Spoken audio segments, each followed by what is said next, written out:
Esta semana Málaga celebra su segunda semana de la proximidad, una iniciativa que apuesta por lo cercano, la vida de barrio, la economía local, la sostenibilidad, el cuidado del entorno y las relaciones humanas que hacen ciudad. Durante estos días, decenas de entidades y colectivos están llevando a cabo actividades por toda Málaga para visibilizar su trabajo y acercarlo a la ciudadanía. Nacida en Madrid en el año 2023 de la mano de la Fundación Foronesi, esta iniciativa llegó a Málaga en el año 2024, convirtiéndose en la primera ciudad en impulsarla desde su ayuntamiento.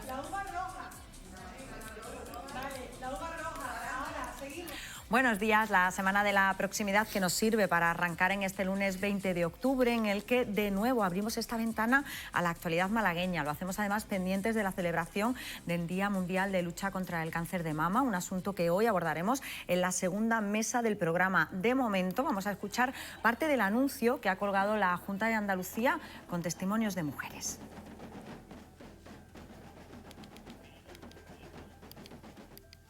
Vamos a escuchar esos totales de mujeres en las que, pues de alguna manera, contaban también su experiencia personal.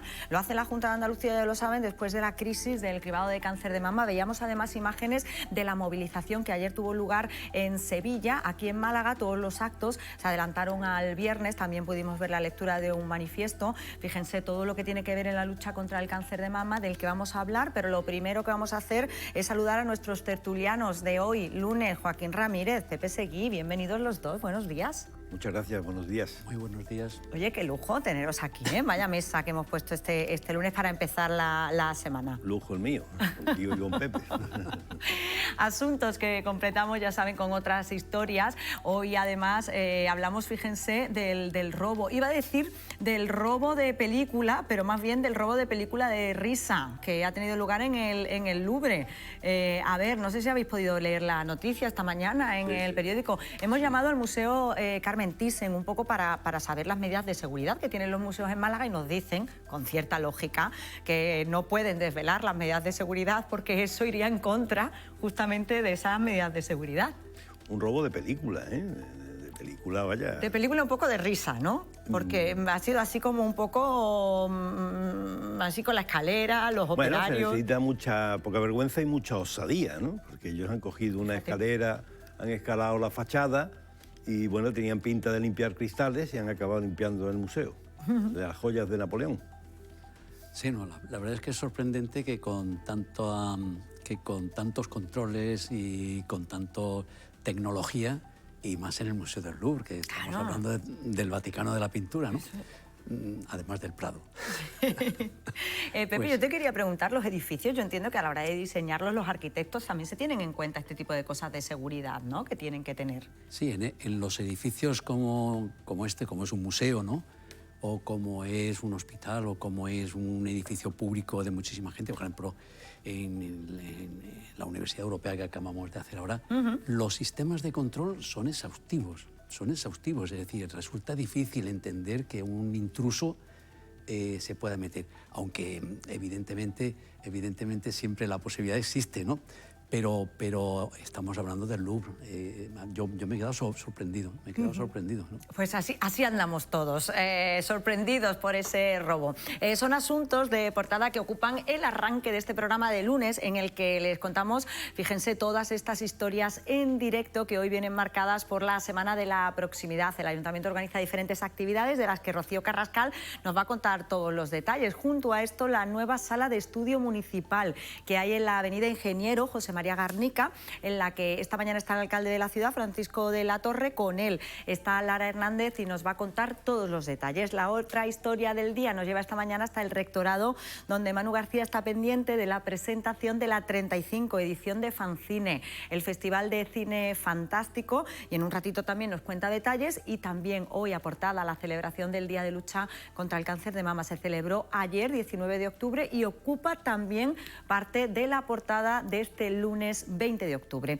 Historias que hoy completamos con los resultados del barómetro del Centro de Estudios de Andalucía, el Centra, que recoge que la gestión de Juanma Moreno como presidente de la Junta se califica como buena o muy buena por el 49,2% de los encuestados. El Partido Popular seguiría siendo el partido más votado, con el 40,7% de los votos, y obtendría entre 54 y 56 diputados, en el límite de repetir la mayoría absoluta, que está en los 55 diputados. Una encuesta que se realizó coincidiendo además con el inicio de la crisis del cribado de cáncer de mama.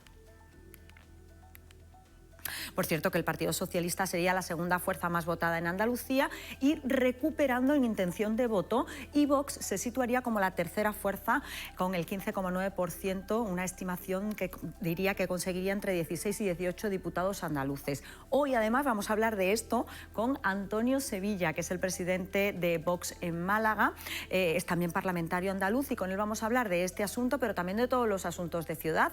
Le vamos a preguntar también con respecto a esa obra, la obra del Paseo Marítimo de Pedregalejo.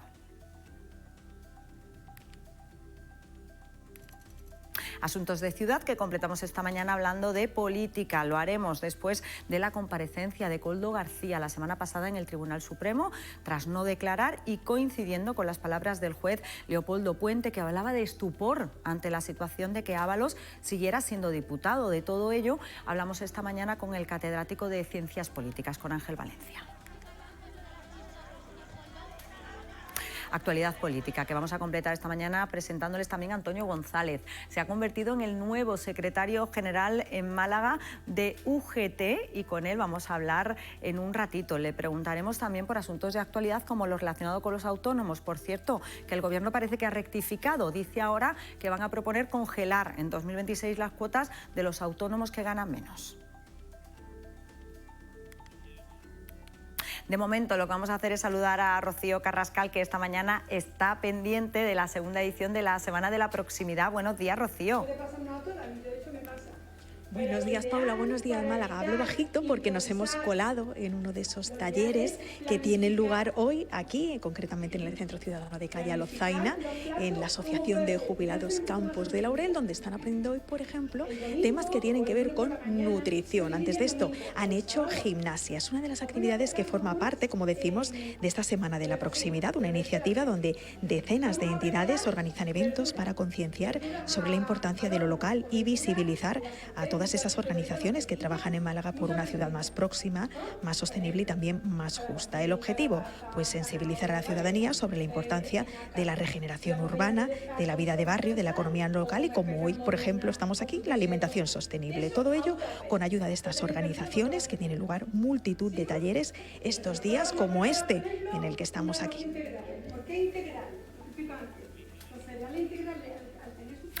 Gracias, Rocío. Una semana de la proximidad que completamos hoy con la inauguración de una nueva sala de estudio en la que está esta mañana Lara Hernández. Buenos días, Lara.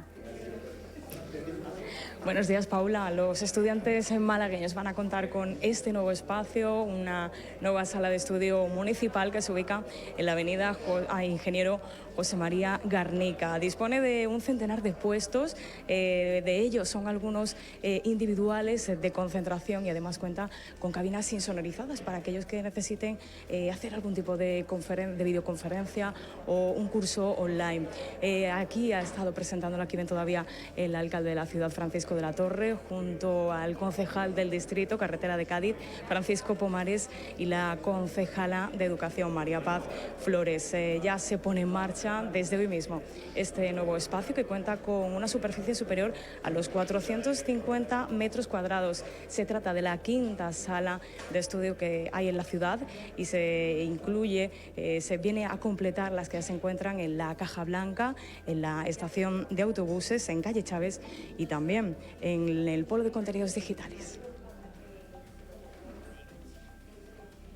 Pues nueva sala de estudio, gracias Lara, que convive hoy con el dato que les destacamos. Hoy hemos elegido el 90%, es el tanto por ciento de supervivencia a 5 años del cáncer de mama, una tasa de supervivencia que ha subido del 85 al 90% en la última década.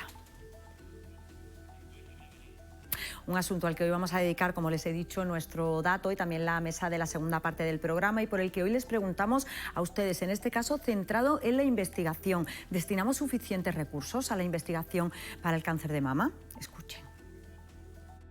No se invierte lo suficiente porque como estamos viendo, hace falta mucho más de lo que se hace, se puede hacer mucho más de lo que se hace y tenemos todo el trabajo por delante.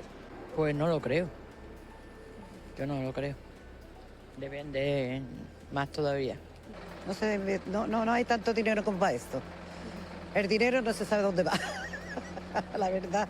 Pero es que es verdad que hay muchas criaturas, mira tú lo que dice en la tele, ¿eh? Por supuesto que tienen que hacer más investigaciones del cáncer.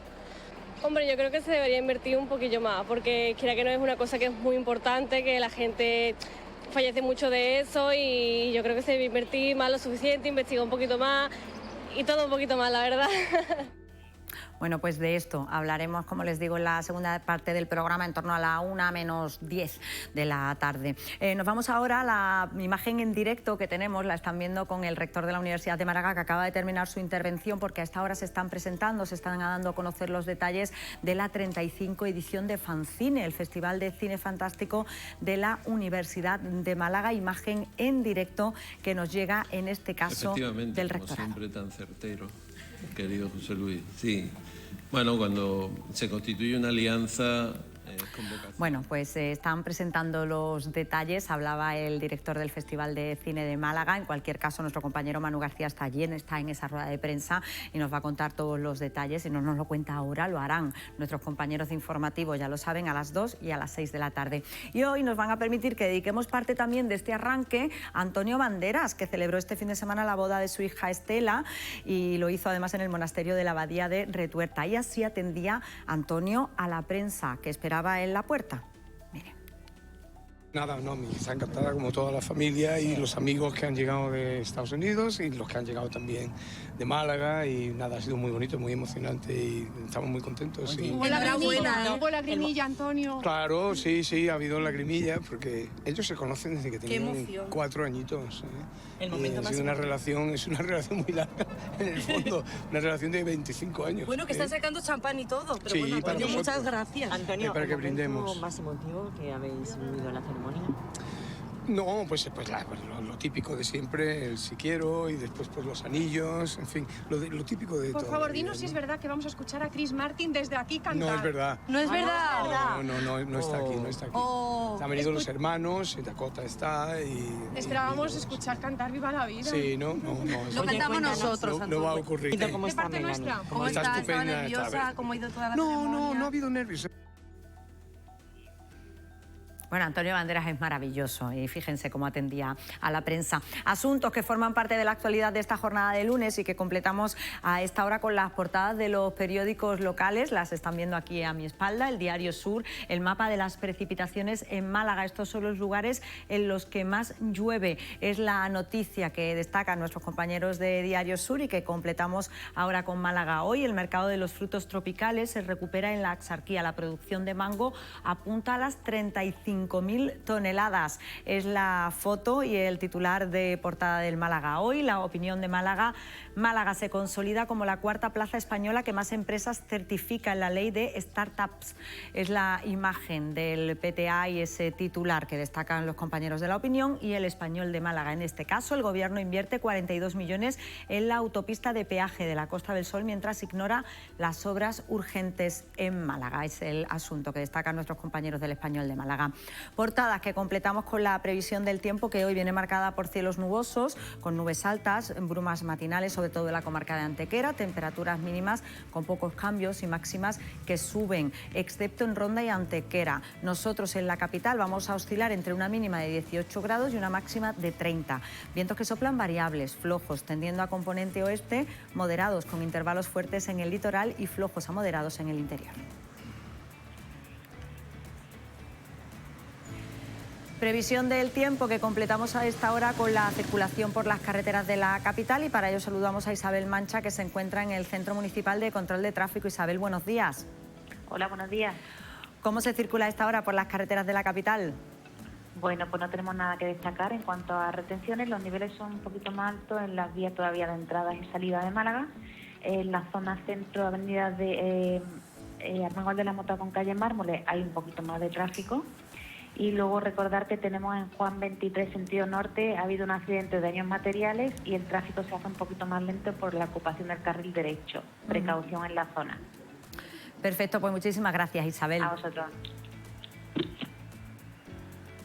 Pues tiempo y tráfico, información de servicio que nos sirve para ir ya a la entrevista del día. Hoy recibimos a Antonio Sevillas, presidente de Vox en Málaga, parlamentario andaluz. Bienvenido. Antonio, muchas gracias por atender a la llamada de la televisión municipal. Hacía yo referencia en el arranque a los resultados del CENTRA, el Centro de Estudios Andaluces, que ha hecho una estimación de voto y Vox sube en intención de voto, se convierte en la tercera fuerza política en Andalucía. Bueno, a ver, nosotros tampoco creemos mucho en todas las encuestas que nos dan, ni el CENTRA del Partido Popular en el Gobierno de la Junta de Andalucía, ni del CIS, del Partido Socialista en el Gobierno de España. Pero bueno, sí es cierto que lo que nosotros captamos en la calle cada vez que salimos con una mesa informativa en cualquier punto de la provincia, como vemos el crecimiento que estamos teniendo en redes sociales de muchos malagueños que están aumentando esas redes sociales, que quieren saber nuestro posicionamiento, nuestro discurso. Y en definitiva también en afiliación, pues la verdad que estamos muy contentos, estamos creciendo bastante. O sea, Málaga ahora mismo, Vox Málaga es la provincia con más afiliados del partido en toda Andalucía. Y bueno, pues nada, trabajando, transmitiendo nuestro mensaje a todos los malagueños, a todos los andaluces, y bueno, y esperemos que eso luego se resuelva, o sea, se vea en esas elecciones, que estamos convencidos que sí, que vamos a crecer. A nivel local, aquí en Málaga, ¿cuáles son los principales asuntos que preocupan y ocupan a Vox? Bueno, pues a nivel local de Málaga, pues, a nosotros lo que nos preocupa es lo que le preocupa a los malagueños, ¿no? Y para eso, pues bueno, a nivel local, justamente en Málaga tenemos nuestros dos concejales, Antonio Alcázar y Yolanda Gómez, que están todos los días pues denunciando pues todo lo que ven en la ciudad de Málaga, que son muchísimos temas, pero vamos, yo creo que incluso el Centro lo habla, el problema principal de Málaga es esa sanidad que estamos sufriendo todos los malagueños y todos los andaluces con el gobierno del Partido Popular, que no está gestionando. Luego hay otros problemas, como están denunciando nuestros concejales, pues bueno, la degradación de esos barrios, ¿no? Málaga está muy bonita, pero está muy bonito el centro, o sea, calle Lario, calle Granada, pero esos barrios tan importantes para Málaga, que están totalmente desatendidos, que están sucios y que lo están denunciando prácticamente a diario nuestros concejales. Y bueno, luego ya pues muchos problemas también a nivel de inseguridad, que lo estamos viendo a nivel de provincia, cómo está subiendo. ¿Cree que Málaga no es segura? Hombre, lo estamos viendo. Málaga es portada de periódico, pero no solamente en España, es que portada de periódico en la prensa británica, donde aquí hay disparos. O sea, en lo que llevamos de año, más de 10 o 12 disparos en la provincia, no solo en Málaga, sino en la provincia de Málaga. Eso es una auténtica vergüenza, es una falta de control, falta de medios, que es lo que denuncian los profesionales, las fuerzas y cuerpos de seguridad del Estado. No tienen medios, no se está luchando contra esas mafias que hay en la Costa del Sol. Eso se traduce, esto parece la cosa nostra, ¿no? Y eso se ve, eso se está traduciendo y se está exportando a los países emisores, y eso lo van a ver y eso nos va a perjudicar a toda Málaga, ¿no? Toda la provincia. Entonces, ese es uno de los grandes problemas que tiene la provincia, esa inseguridad, esas mafias que están campando a su ancha y bueno, que desgraciadamente lo estamos viendo, ¿no? Esos tiroteos, ¿no? Es un problema y muy grande. ¿Y la vivienda? Hombre, por supuesto, o sea que digamos que eso es el kit de la cuestión. Ahora mismo la vivienda, la sanidad, eso es la mala gestión que está haciendo el Partido Popular en la Junta de Andalucía. La vivienda, no hay vivienda. ¿Cómo es que en Málaga el precio medio de una vivienda es de 4.000 euros por metro cuadrado, o un alquiler que es imposible de acceder para nuestros jóvenes? El otro día, bueno, hace un mes, le preguntamos a la consejera de Fomento en el Parlamento cómo es la realidad que está pasando en Málaga. Antiguamente, en los años 90, una familia con su ahorro, con su salario, podía comprarse una vivienda en unos 3 años y medio. Hoy día, ni siquiera con 10 años de un salario de una familia puede acceder a una vivienda. Lo que no puede ser es que una vivienda de 30 metros cuadrados, que eso es nada, o sea, esté carísimo, sea superior a 200 o 300.000 euros. Le decíamos que es que se puede comprar ante cualquier joven un coche de lujo de alta gama que una vivienda. Y eso es un derecho que tenemos todos los malagueños y una realidad que es imposible acceder. Y eso es el problema que hay de la mala gestión que se está haciendo tanto a nivel municipal del Ayuntamiento de Málaga como a nivel autonómico en la Junta de Andalucía. ¿Qué soluciones propone Vox para Hombre, este problema? nosotros, precisamente hace un par de semanas, tuvimos a nuestro portavoz de vivienda presentando, y el portavoz económico presentando el programa económico de vivienda aquí en Málaga, en la ciudad de Málaga. Y que casualmente que es nuestro diputado por Málaga, nuestro segundo diputado. Bueno, pues hay soluciones. Lo primero es esa desburocratización que hay tan tremenda. Desde que cualquier promotor compra un solar hasta que empieza a poner la primera piedra, pasan años. Eso que se traduce en costes que luego los van a repercutir en la subida de ese precio.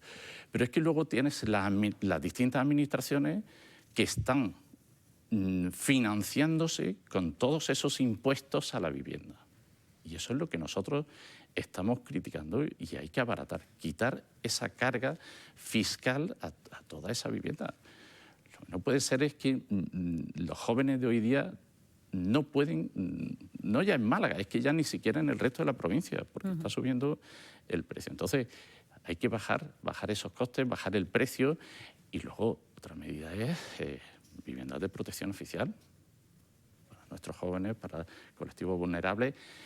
Es una vergüenza que en la provincia de Málaga se hayan hecho 700 viviendas cuando hay una solicitud de 14.000 viviendas en el año pasado. Ahora mismo, al Partido Popular en el Ayuntamiento de Málaga le ha entrado la prisa, ya nos está anunciando en todos los letreritos de Málaga que están con la VPO. Cuando dicen en 10 años han hecho 5.000, lo que tenían que haber hecho es 5.000 por año.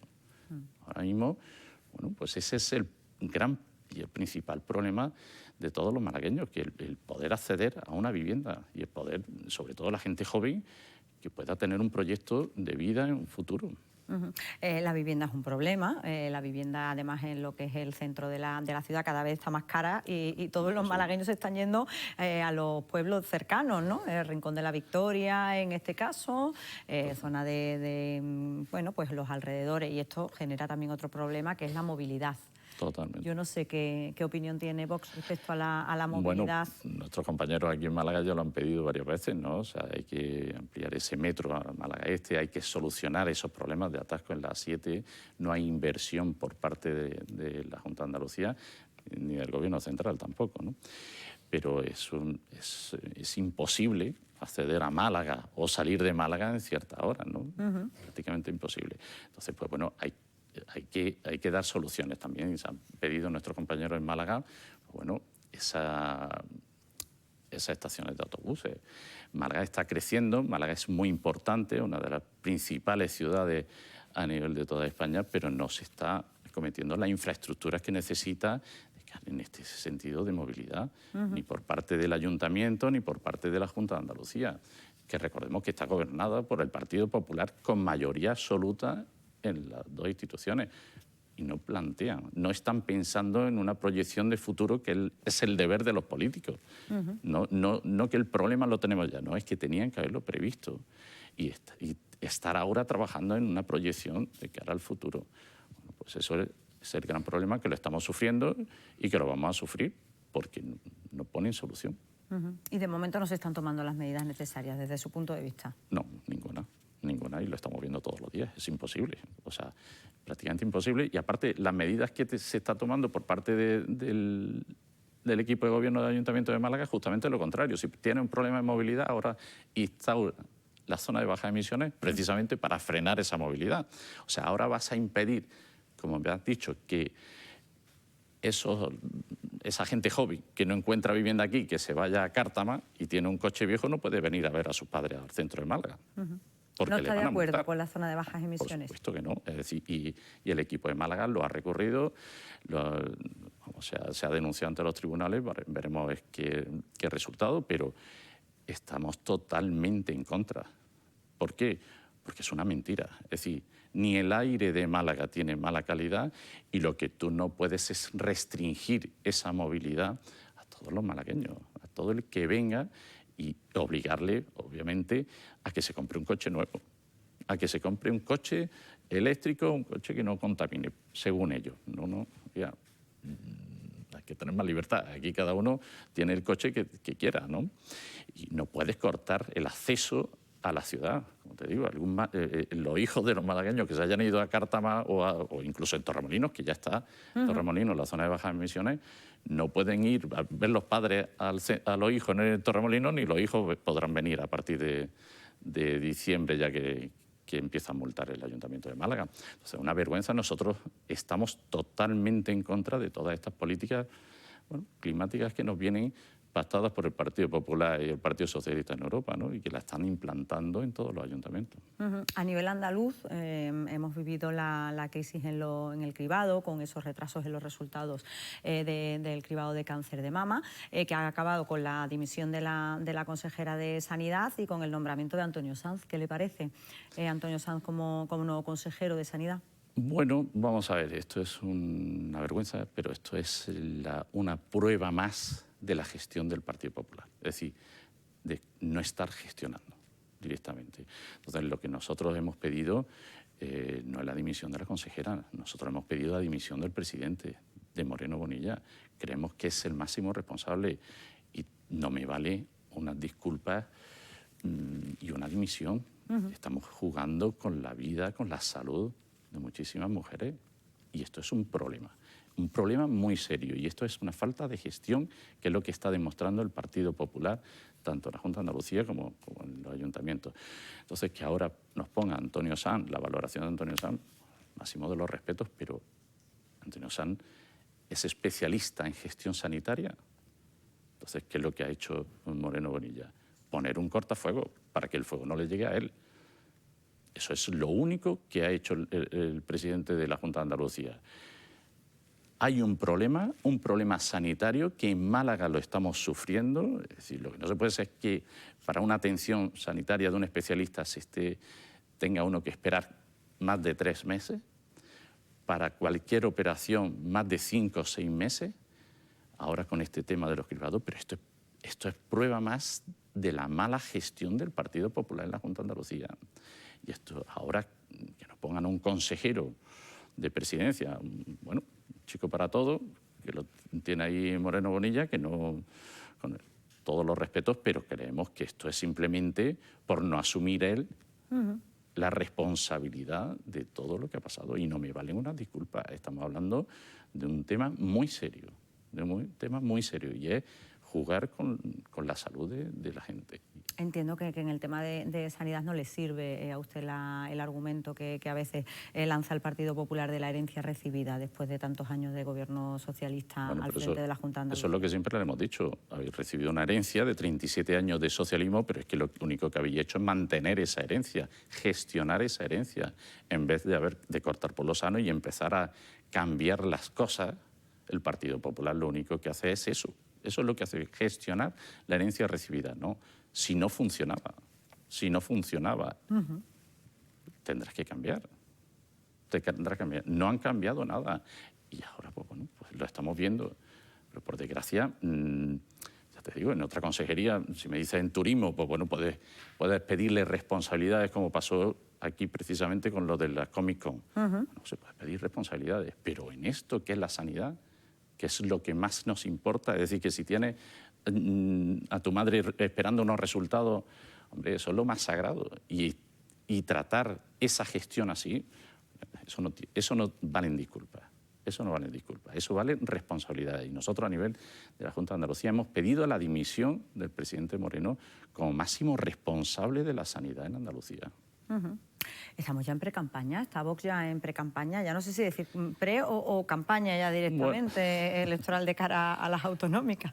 La campaña será cuando pulse el voto. Oficialmente será cuando toque, pero... Nosotros lo que sí es cierto es que siempre estamos trabajando, o sea, siempre estamos intentando que nuestro mensaje llegue a los malagueños, nuestras propuestas en todos los municipios, con todo el equipo de coordinación, y que la verdad que tenemos un gran equipo trabajando en toda la provincia. Así que bueno, pues no nos importa que estemos en campaña o no en campaña, sino simplemente que nosotros estamos preparados para cuando venga. Cuando venga, pues bueno, pues estaremos ahí trabajando por todos los malagueños, ¿no? Para cambiar todas estas cosas que el Partido Popular pues no ha cambiado en esa gestión. O sea, que nos ha engañado a todos. Leía una noticia relacionada con el votante de Vox, decía que había convencido a los jóvenes. ¿Notan a los jóvenes como el apoyo por parte de los jóvenes desde Vox? Sí, totalmente. La verdad que sí, tenemos mucho apoyo de la gente joven y de la gente mayor también. La gente mayor está muy cansada de ver que no se está gestionando, pero sí que ¿quién usa más la sanidad? Pues la gente mayor, y está viendo que no mejora. Entonces, tenemos el apoyo de la gente joven totalmente y gente mayor, gente desencantada con toda esta gestión malísima que ha hecho el Partido Popular, con mayoría absoluta, y que lo único que ha hecho es, bueno, pues mentirnos a todos los andaluces, a todos sus votantes. Y eso lo estamos viendo prácticamente a diario en las comisiones cuando llevamos propuestas que son buenas para los andaluces y las rechazan. ¿Cómo cree que afecta a los políticos los casos que tenemos a nivel nacional relacionados con el Partido Socialista, Koldo, Ábalos? Es una vergüenza. Y el problema es, no sé, aquí debería de haber más dimisiones. Pero dimisiones, bueno, si te estoy pidiendo la dimisión de Moreno, ya del Gobierno de España, ya eso es mejor ni hablar, porque es que eso es una auténtica vergüenza tener esta clase política y a lo que se dedica, y cada día nos levantamos con otra noticia peor, ¿no? ¿En dónde están empleando el dinero público? El dinero público que nos quitan a todos, que tenemos que pagar una carga tremenda, una carga fiscal para mantener a todos estos políticos. Esto es una auténtica vergüenza lo que está pasando en este país. Y eso es lo que nosotros queremos cambiar. Es decir, oye, hay que dignificar la política. Hay que asumir esas responsabilidades. Y oye, aquí se viene a servir al malagueño, a servir al andaluz, a los españoles. Pero lo que estamos viendo es que el Partido Socialista pues, es lo que es. Partido criminal, con una historia criminal y una historia de delincuentes. Y ahí están. Le quería preguntar por los autónomos también y esa propuesta, aunque parece que ha habido una rectificación por parte del Gobierno, lo leíamos en el País, no sé si ha tenido la oportunidad de ver lo que hablaba la ministra y decía, bueno, que a los que cobren menos, a los autónomos que cobren menos se les va a congelar esos impuestos, pero en el caso del anuncio que hicieron la semana pasada y de esas nuevas tarifas para los autónomos... Es una vergüenza, es lo que estamos hablando, es una vergüenza. Es decir, el Gobierno ahora pretende subir a los autónomos. Yo soy autónomo toda mi vida. 27 años de autónomo hasta que he empezado en esta aventura política, ¿no? Y es una auténtica vergüenza. No hay ningún tipo de apoyo a esos autónomos, no hay ningún tipo a la pequeña empresa. O sea, aquí es todo recaudar por parte de todas las administraciones, tanto la municipal, la autonómica como la nacional. Pero ahora que venga una gente que no ha tenido un negocio, no ha trabajado, muchos de ellos no han trabajado en su vida, no han tenido ni una nómina y mucho menos han pagado una nómina y no saben ni lo que es pagar la seguridad social de tus trabajadores, o no llegar a fin de mes y tener que pagar esos sueldos y no tener dinero para pagar ni esos sueldos ni la seguridad social, y lo primero que cobra es la seguridad social, antes que los trabajadores.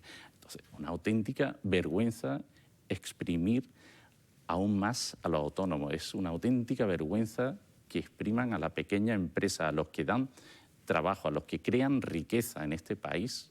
Y este país se sustenta gracias a ese esfuerzo de esos miles y miles de autónomos, de esos miles y miles de trabajadores que también lo sufren, porque el hundir a esos autónomos, hundir a esas pequeñas empresas es empleo lo que destruye. Son muchas familias lo que no van a tener trabajo. Y eso es lo que no se da cuenta este Partido Socialista, los de obreros ya se lo podían quitar. Entonces, no se está trabajando por la clase política, por los que están creando empleo, por los que están creando riqueza en este país, que son esos autónomos, esas pequeñas empresas y esos trabajadores que con su esfuerzo mantienen este país. O sea, aquí lo único que estamos viendo es recaudar más por todas las administraciones para mantener el sistema político que hay. Y luego ya es que ya, ¿para qué vamos a hablar en qué han empleado ese dinero, ¿no? Entonces, bueno, pues una auténtica vergüenza que esta gente que no ha gestionado nada en su vida esté gestionándonos el futuro de miles y miles de personas, de miles y miles de trabajadores, de empresarios, de autónomos en este país. Pues Antonio Sevilla, presidente de Vox Málaga, muchísimas gracias por habernos acompañado esta mañana. Muchas gracias. Bueno, nosotros vamos a continuar, seguimos contándoles historias. En este caso vamos a empezar con esos titulares que nos ha dejado la entrevista con Antonio Sevilla, que es parlamentario andaluz del Grupo Vox y también es presidente de Vox Málaga. A ver, ¿quién empieza? Joaquín, Pepe. Bueno, pues... Titular. Todo es una vergüenza. Porque creo que la palabra vergüenza la ha dicho 9 veces. Así que todo es una vergüenza. Bueno, quizá ha faltado un poquito de una crítica, que a mí me parece muy bien, la crítica es respetable y todo es criticable, pues más concienzuda en el sentido de desgranar los detalles, porque descalificarlo todo es una vergüenza sin entrar demasiado a fondo, o confundir las competencias de las administraciones, porque ha dicho que la Junta de Andalucía no hace nada en la cuestión de movilidad de la ciudad de Málaga. Yo me pregunto, ¿qué competencias tiene la Junta de Andalucía en movilidad en la ciudad de Málaga? Porque en la ciudad de Málaga la movilidad está en manos del Ayuntamiento y de la Administración General del Estado. Que yo sepa, salvo alguna carretera concreta que sea de titularidad de la Junta, pues no tiene ninguna competencia, por ejemplo.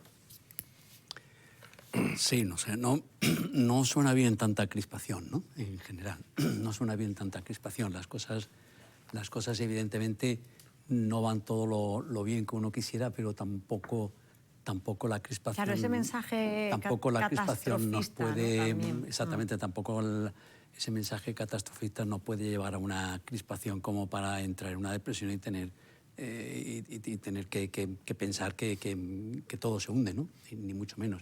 Evidentemente el gobierno de un país es muy complejo. El gobierno de un país, el gobierno de una casa y el gobierno de cualquier negocio.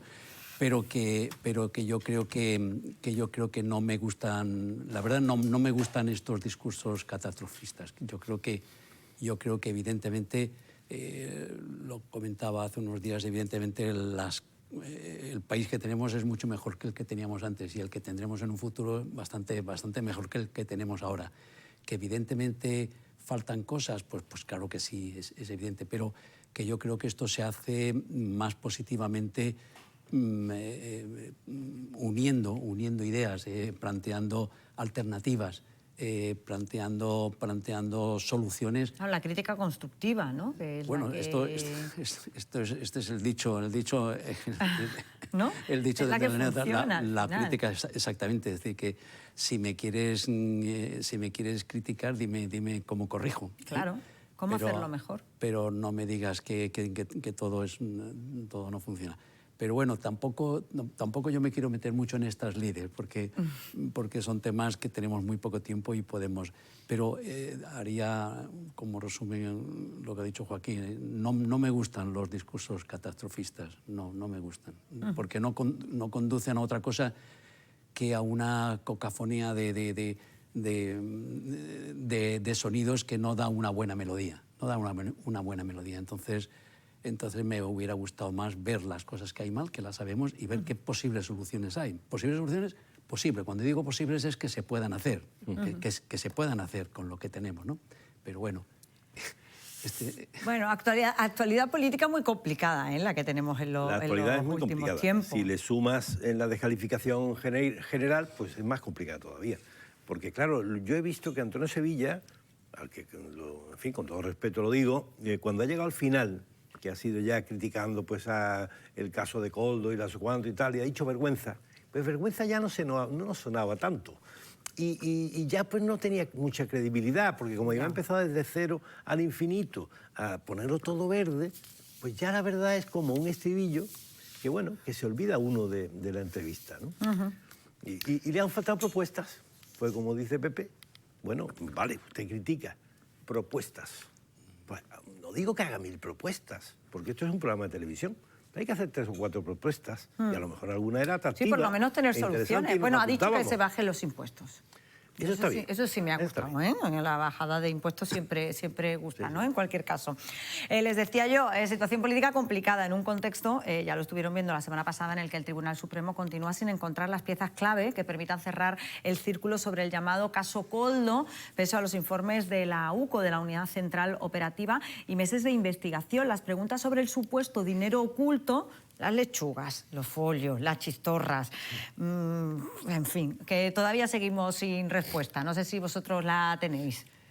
No lo sé. Lo que sí resulta sorprendente es que la historia se repita cada X tiempo, además con los mismos tonos jocosos, ¿no?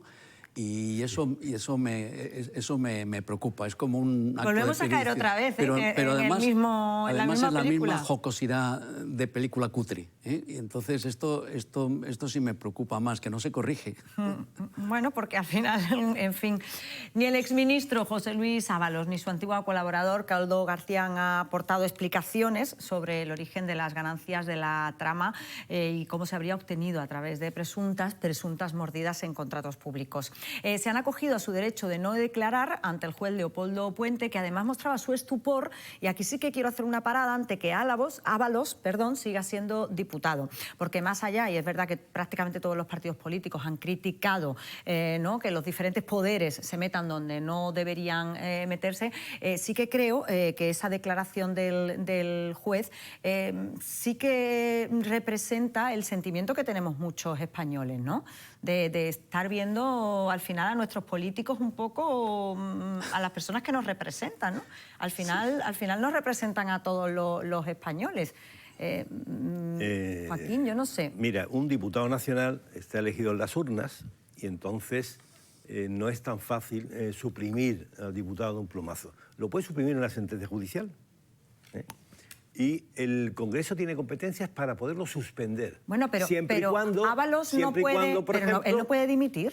Claro, pregunto yo. Claro, pero bueno. Ahí ya nos metemos en su esfera personal. Yo, claro, y si nos metemos en su esfera personal, pues hay que preguntar por la Pues esa es la categoría personal, ¿no?, que esperamos de nuestros representantes, ¿no? Ya, de Ábalos no lo esperamos, yo por lo menos, ¿no? Bueno, que es el último capítulo de momento para una historia. Iba a saludar a Ángel Valencia. ¿Me lo permite? Sí, por favor. Venga, vamos a saludar a Ángel Valencia, que yo creo que lo tenemos ya escuchando, catedrático de Ciencias Políticas de la Universidad de Málaga. Profesor, bienvenido. Buenas tardes. ¿Qué tal? ¿Qué tal? Buenos días. Buenos días. Buenos días, Ángel. Saludo a los dos también. Buenos días, Saludo Ángel. a los dos. Un placer. Al señor Ramírez, al que conozco un poco más, y al señor Seguí, al que conozco menos, pero al que respeto también muchísimo como arquitecto y como persona, en fin, muy conocida y prestigiosa, digamos, en esta ciudad. O sea que nada, muy bien. Ángel, cortaba yo a Joaquín. Ángel, si no te importa, cortaba yo a Joaquín, le vamos a dejar que diga, que decía un apunte antes de... Bueno, aparte de saludar a Ángel con mucho cariño y, en fin, y gran admiración, decir que también es sorprendente que Alejandro Luzón, el fiscal, pues decidiera no pedir prisión para Ábalos, aun a pesar de reconocer que había cierto riesgo de fuga. Entonces, sorprendente. Y es sorprendente también que el magistrado, pues una vez que no decide nada con respecto a lo que podría producir pues una situación de al menos suspensión del diputado Ábalos, pues que se queje de las competencias legales que tiene el Congreso o no, o la democracia, para suprimir a un diputado nacional. Ángel Valencia, ¿cómo ves tú la situación política, la actualidad política? Bueno, yo creo que muy complicada, como decían ellos al principio, pero yo sobre todo lo que más me interesa no es el tema concreto de la dimisión o no, de si los tres tendrían que estar en la misma situación o no. Yo creo que el tema de la corrupción en España es un tema mucho más complicado, porque ahora mismo estamos hablando de Ábalos, de Cerdán y de Koldo, ¿no? Y de si todo se resolvería con un trato similar de los tres, que estén en prisión o no. Yo creo que no es exactamente ese tampoco el problema. Ahora mismo empieza también el último capítulo de la Gürtel también, con los últimos 20 acusados y tal. No es exactamente ese asunto. Yo creo que hay que resolver efectivamente en España la cuestión, digamos, de la corrupción política, pero sobre todo lo peor del asunto es que hay que resolverlo bien, porque tal como lo estamos haciendo, la sensación es que yo creo que está teniendo un efecto negativo, ¿no?, en la democracia. Es decir, por una parte, ¿no?, está afectando mal a los dos grandes partidos, que es lo que a mí me preocupa. Fijaos, ¿desde qué punto de vista? Pues desde el punto de vista de que el malestar, de que todo esto que estamos hablando, desde el punto de vista de lo que nos provoca, de la sensación de malestar, incluso aquellos que estamos interesados en política, desde el punto de vista de aquellos que estamos en el lado, digamos, un poco de los grandes partidos, en los partidos sistémicos, pues al final resulta que ¿qué ocurre? Que esto está realmente beneficiando a aquellas posiciones autocráticas, aquellos que realmente quieren lesionar la democracia, aquellos que en ese sentido, pues bueno, por decirlo de una manera mucho más clara, ¿quién está beneficiándose de todo este malestar, ¿no? Pues realmente Vox, ¿no?, que es el que está realmente saliendo. O sea que en ese sentido, detrás de todo esto no está una alternancia ni una regeneración tampoco democrática, sino está realmente una posición que realmente, pues yo creo que no es la que queremos muchos para realmente ni resolver este problema ni para realmente dar una salida interesante ni adecuada, ¿no? Decía antes Joaquín, políticas, ¿no?, políticas adecuadas para salir, digamos, adecuadamente en el momento político que tenemos complicado a España. Bueno, pues eso es un poco lo que más te preocupa, lo que más nos preocupa, ¿no?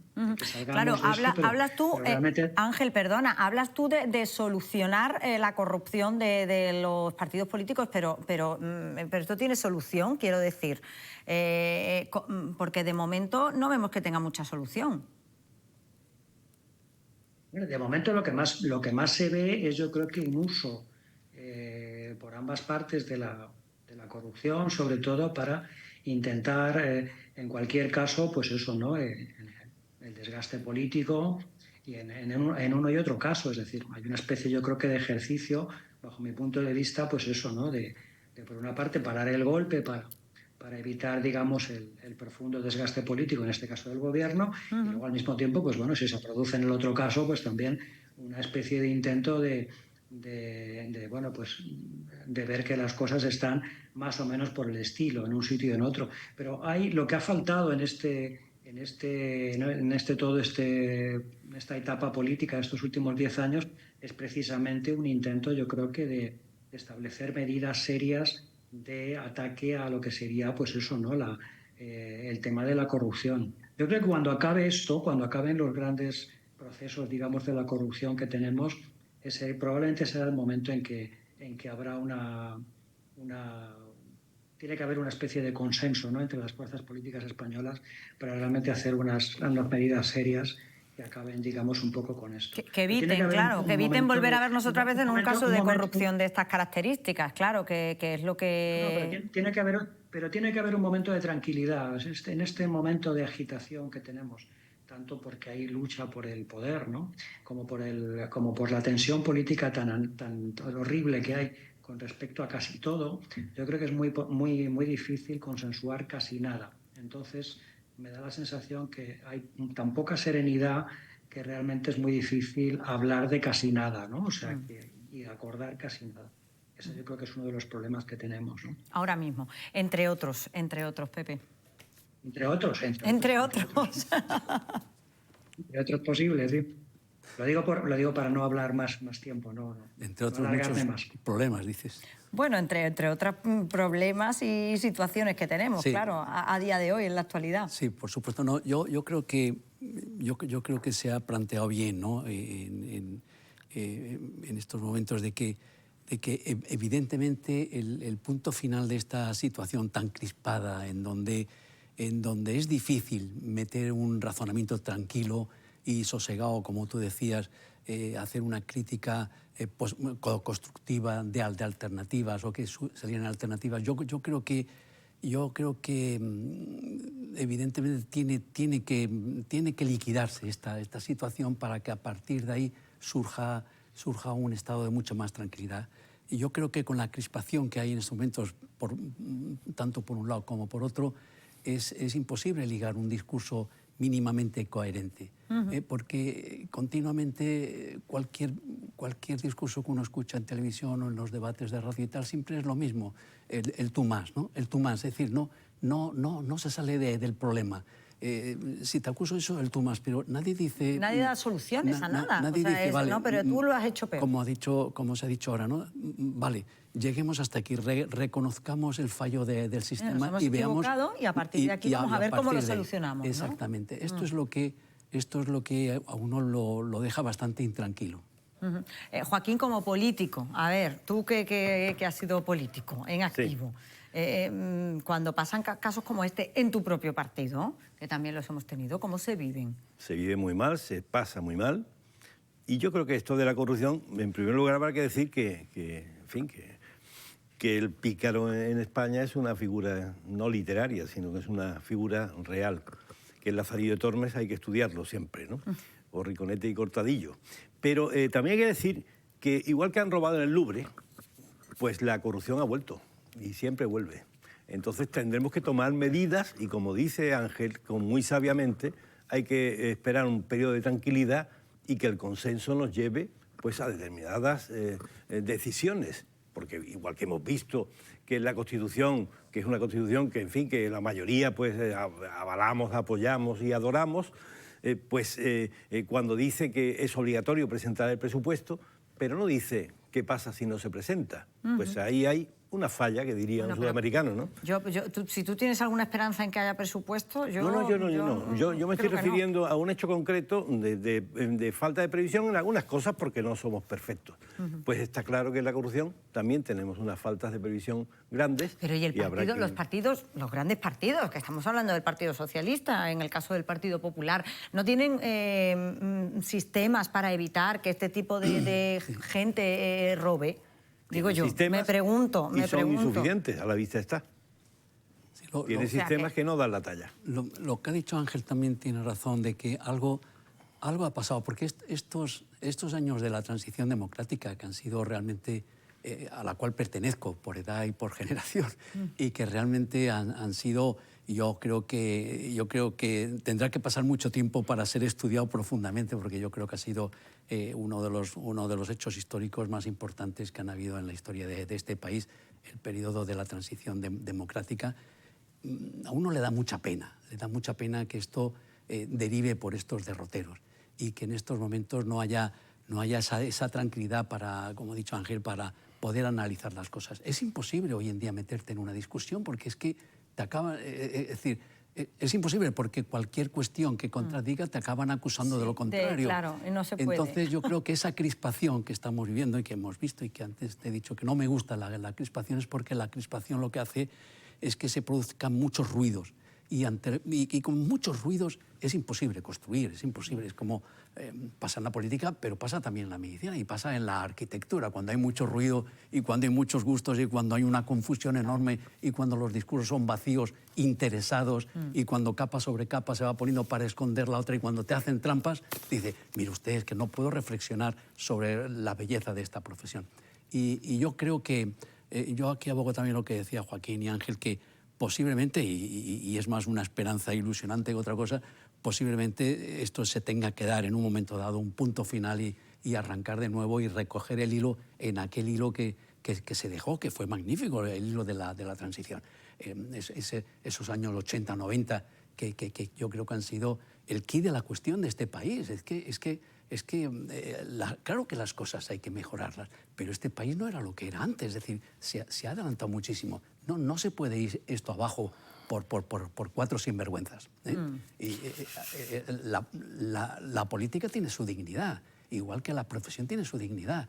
Si en el mundo de la arquitectura se nos metieran tantos sinvergüenzas, tendríamos que reivindicar la dignidad de la arquitectura, y yo reivindico la dignidad de la política. Claro, los políticos tienen que reivindicar también claro, su dignidad.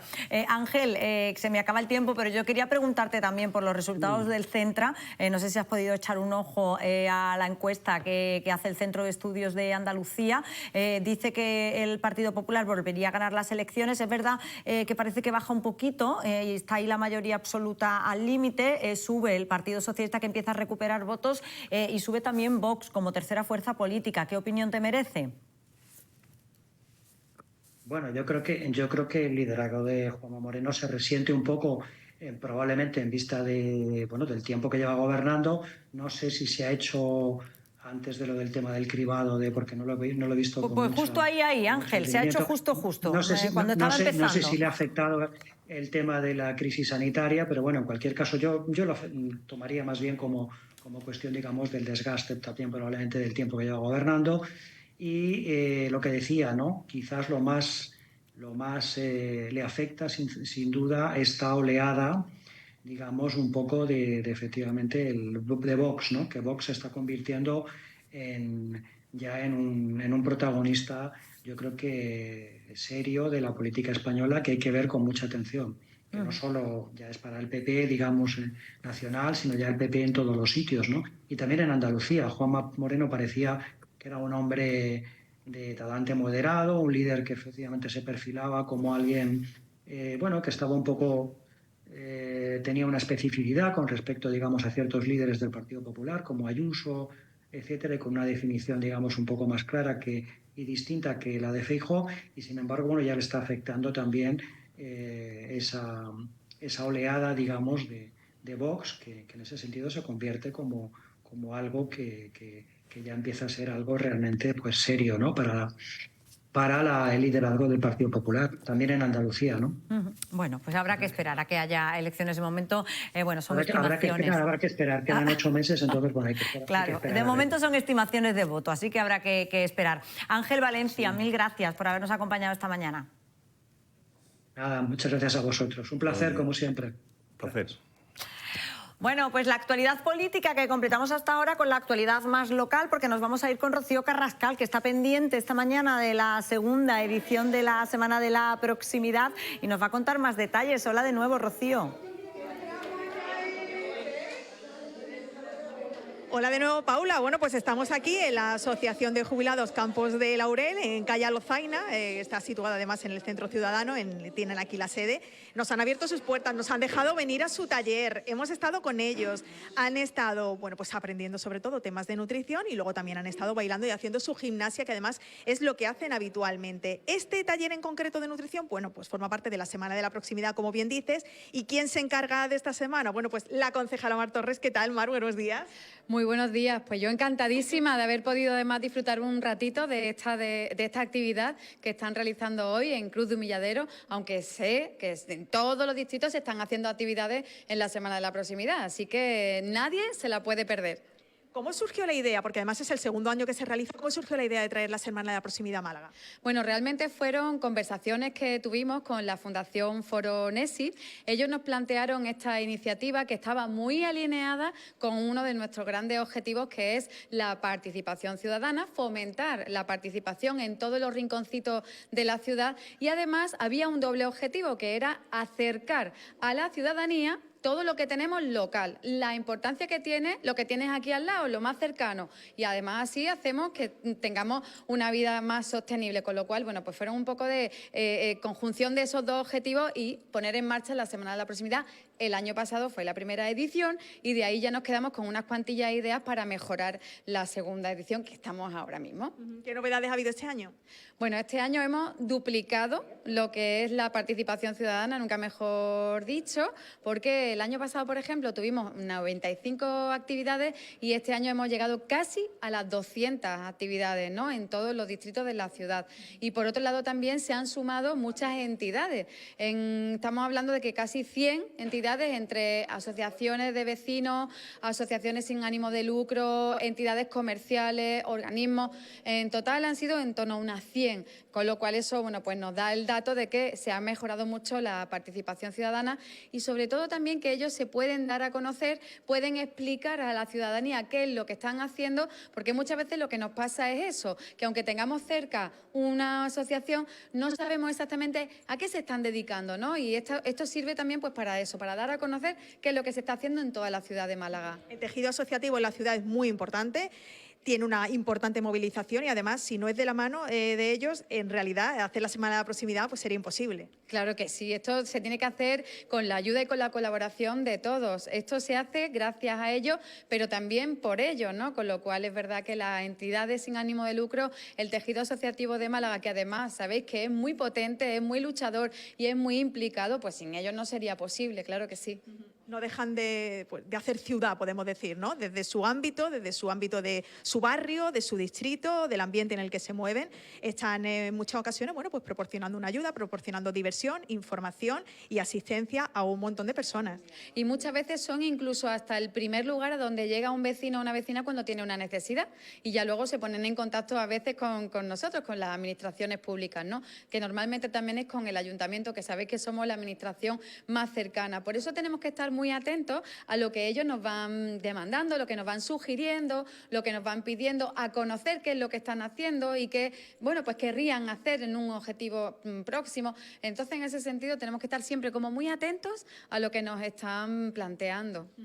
Y luego, sobre todo, los mayores, los y las mayores de Málaga, porque ellos son los que tienen en muchas ocasiones pues más tiempo libre a lo mejor que los jóvenes y son los que se movilizan más, ojo.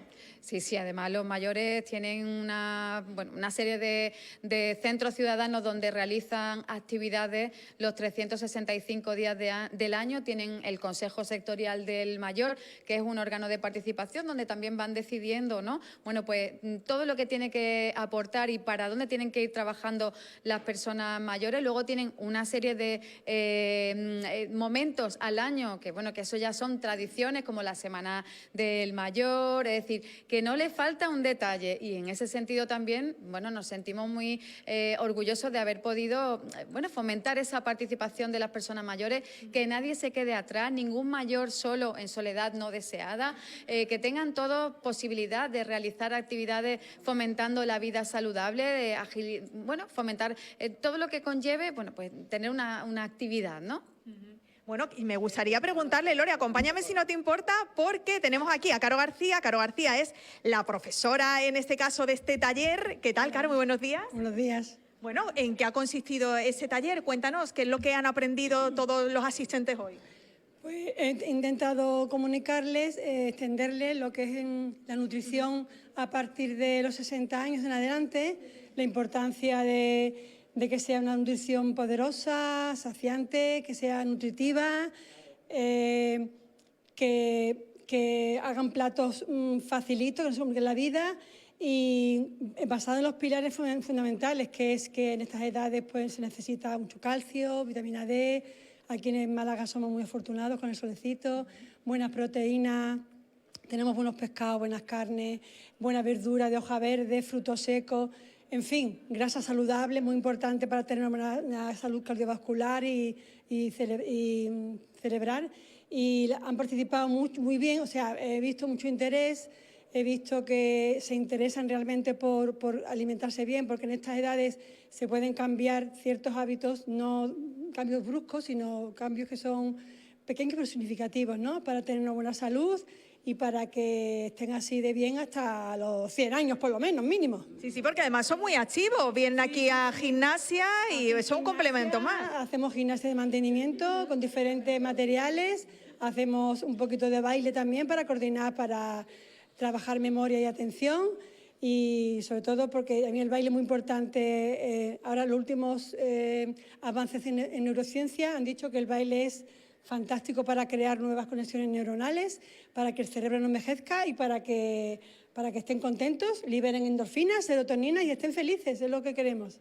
Y se lo han pasado estupendamente. Yo voy a aprovechar, me voy a acercar por aquí a este señor, que además hemos tenido también presencia masculina, esta señora. ¿Qué tal ha ido el taller? ¿Ha aprendido usted mucho? Pues muchísimo, con la explicación de nuestra compañera Carol. Ha sido todo fenomenal. Nos ha dado una buena lección del menú que debemos comer y nos van a poner al día, vaya. Usted, después de lo que ha aprendido hoy, ¿comía usted bien? Yo creo que sí, pero ahora voy a comer mejor.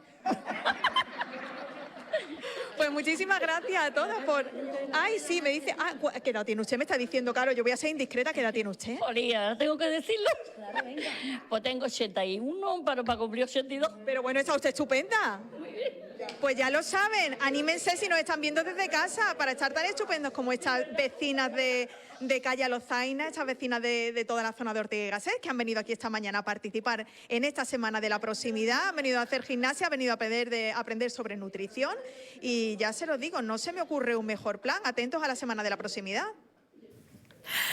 Oye, pues le mandamos un beso enorme a todas las participantes y a los participantes de esa semana de la proximidad, que lo pasen muy bien y que disfruten mucho de todas esas actividades. Que estábamos aquí con la tertulia paralela, hemos seguido hablando de política, hemos seguido hablando y me decía Joaquín una cosa que sí que quiero que la digamos, que afortunadamente, me decía él, dice, Paula, es verdad que hay casos de corrupción, está fatal, dice, pero nos enteramos. Dice, gracias a que estamos en una democracia, gracias a que hay medios de comunicación libres y gracias a que hay gente que investiga, claro. Pepe ha valorado mucho el papel de la transición y gracias a la transición tenemos la democracia y gracias a la democracia pues conocemos estos casos de corrupción y lo podemos criticar porque hay una prensa libre, porque hay una opinión pública libre y porque, como decía Churchill, pues la democracia es muy mal sistema político, pero no conocía él otro mejor, yo tampoco. Claro. Y hablábamos también de la... Creo que esa frase, siempre lo he escuchado que le metía un ingrediente. La democracia es como el matrimonio, que no encuentro una alternativa mejor para vivir.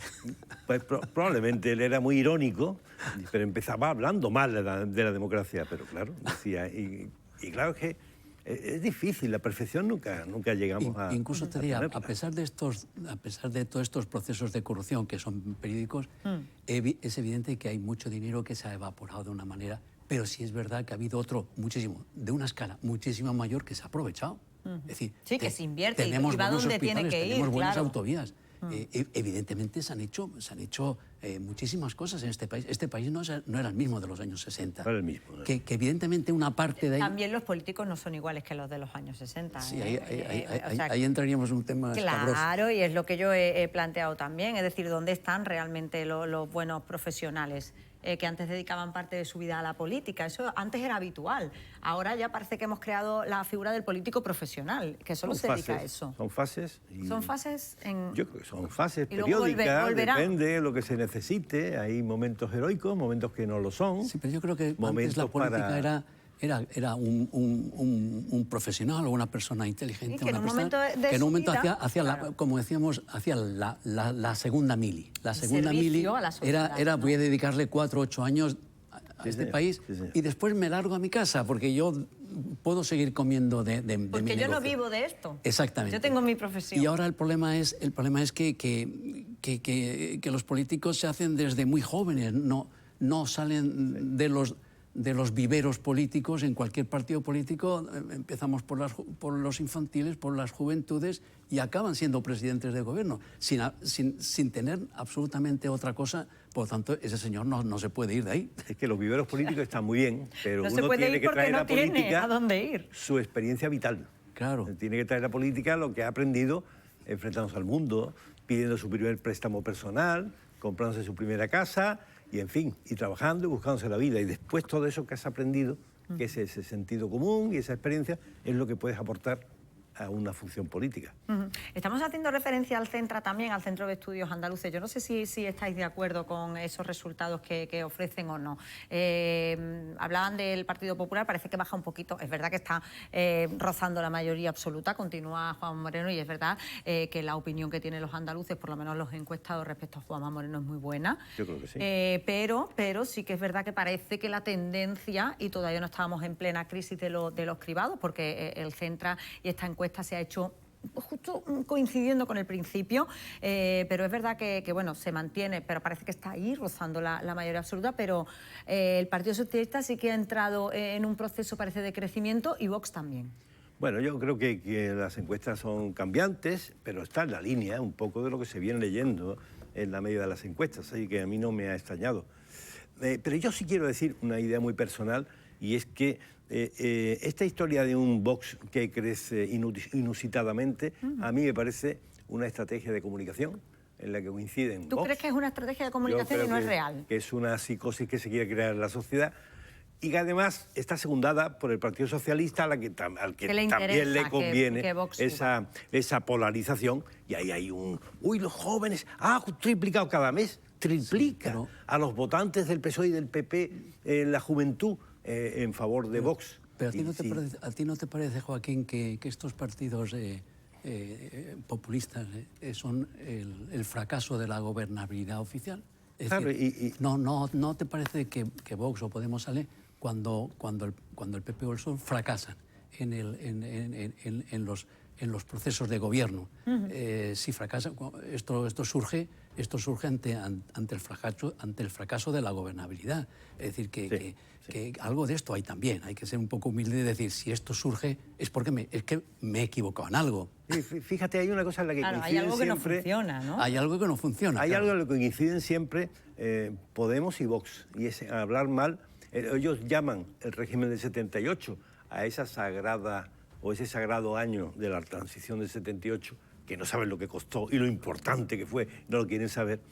Y luego también ambos hablan del bipartidismo como algo nefasto, que por cierto aquí siempre hubo en España un bipartidismo imperfecto, puesto que Izquierda Unida pues tenía fuerza y a veces tenía buenos resultados, como en la ciudad de Málaga en el año 95, que fue segunda fuerza política con 9 concejales, o como en el año 94 en el Parlamento andaluz, que llegó a tener 20 diputados. O sea, Sí, que hubo un momento que Izquierda Unida tenía bastante peso. Y sobre todo había libertad para que se crearan partidos y los ciudadanos votaran lo que quisieran, ¿no? Pero hay mucho... el bipartidismo. Bueno, de hecho apareció Ciudadanos. Pero hay mucho de esto en todos los órdenes de la vida, hay mucho de esto. Es decir, cuando fracasa la esencia de las cosas, surge lo frívolo. Es decir, cuando la música no funciona, te surge la música matralla. Cuando la literatura no salen las buenas literaturas, te surge la literatura contra. Cuando la arquitectura es una porquería, te surgen los grandes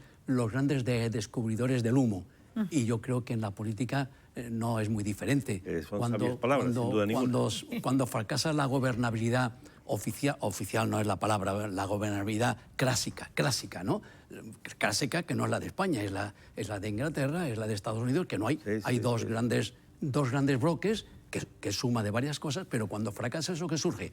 El oportunismo, es decir, que... En esos resquicios se mete. Claro. Es un voto más aventurero. Y surge ahí y le da igual proponer cosas, porque en el fondo lo que quiere es buscar poder.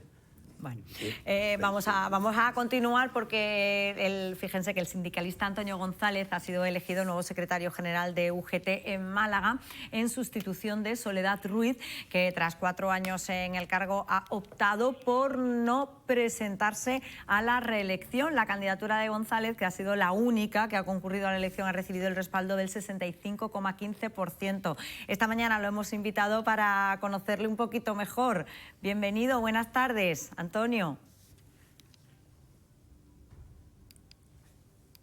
Hola, buenas tardes, Paula.